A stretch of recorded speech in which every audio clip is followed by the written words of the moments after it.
Hello বন্ধুরা, তোমরা সবাই কেমন আছো? আশা করি ভালোই আছো, আর আমিও ভালো আছি। আজকে আমার প্রথম ভিডিও। দেখো, শাক বেছেছি, আজকে রান্না হবে শাক, আলু ভাজা আর ডাল হবে। ভাত হয়ে গেছে তো দেখাচ্ছি। বন্ধুরা, আজকে আমার নতুন ভিডিও। আমার ভুল ত্রুটি হলে প্লিজ আমাকে ক্ষমা করে দিও, কারণ এই প্রথম আমি একটা ভিডিও ছাড়তে যাচ্ছি তোমাদের কাছে। তো ভুল ত্রুটি হলে প্লিজ ক্ষমা করে দিও আমাকে, আমি কিছুই জানি না। তো দেখো আমার ভিডিওটা, আশা করি ভালো লাগবে।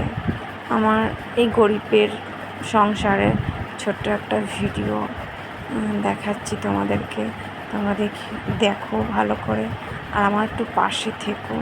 দেখো, রান্নাবান্না কাজকর্ম হয়ে গেছে, এখন এসছি বিছানাটা গোছাতে। আমাদের সকালেই রান্না, বিছানাটা গুছিয়ে ফেলছি, কারণ বর খেয়ে কাজে যায়। বর খেয়ে কাজে বেরোনোর পরেই এইসব বিছানা গোছানো, ঝাড় দেওয়া এইসবগুলো করতে হয়। তখন তো সকালবেলায় রান্নার ঝামেলাটা মিটে যায় আর কি। তো দেখো, বিছানাটা গুছিয়ে ফেলেছি। বিছানা পরে অনেকক্ষণ পরে আবার ঘরটর মুছেছি, এগুলো আর দেখানো হয়নি। আসলে প্রথম ভিডিও করছি তো, ক্যামেরাটা অন করতে কি কোথায় রেখে করব সেটার কোনো মাথা মুন্ডু পাচ্ছি না খুঁজে। তো আবার স্নান করে একটুখানি ভাবলাম যে ফোনটাকে অন করে। দেখো, আমার মেয়ে পুজো দিচ্ছে,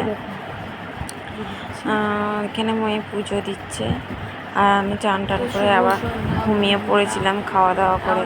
বিকেলবেলা উঠলাম, সন্ধে হয়ে গেছে। এবার সন্ধেটা দেবো, সন্ধে দেওয়ার পরে আর কিছু ভিডিও করতে পারিনি বন্ধুরা, কারণ বলছি না প্রথম করছি, আমি ভুলেই যাচ্ছি রাত্রে কি রান্না হলো, কি খাওয়া হলো সেসব কিচ্ছু দিতে ভুলে গেছি।